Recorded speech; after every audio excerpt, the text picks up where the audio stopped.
સુરતના મૈદરપુરા સ્થિત સૂર્યપુર વ્યાયામ શાળામાં બહેનો દ્વારા સ્વાતંત્ર્ય પર્વની ભવ્ય ઉજવણી કરવામાં આવી હતી। દેશભક્તિના ગીતોના તાલ ઉપર બહેનોએ ઝુંબા અને એક્સરસાઇઝ કરી તંદુરસ્તી સાથે દેશપ્રેમનો સંદેશો આપ્યો હતો। કાર્યક્રમ દરમિયાન સમગ્ર વ્યાયામ શાળા તિરંગાની શોભા અને દેશપ્રેમના સુરોમાં રંગાઈ ગઈ હતી। બહેનોના ઉત્સાહ અને દેશપ્રેમની લાગણીથી સમગ્ર વ્યાયામ શાળાનું વાતાવરણ દેશભક્તિમાં રંગોમાં રંગાઈ ગયું હતું। કાર્યક્રમનું માર્ગદર્શન વ્યાયામ શાળાની ટ્રેનર નિમિષાબેન અને જ્યોતિબેન દ્વારા કરવામાં આવ્યું હતું।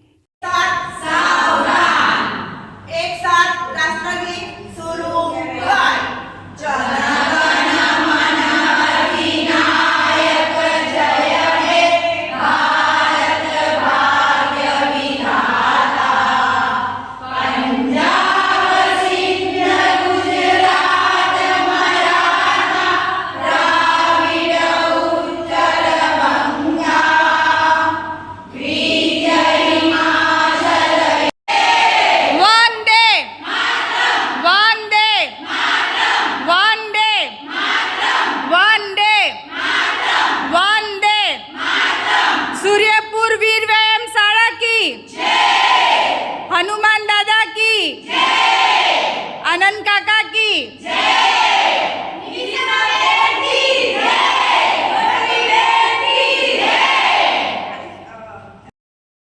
मयूर टेलर, दिव्यांग न्यूज़, सूरत।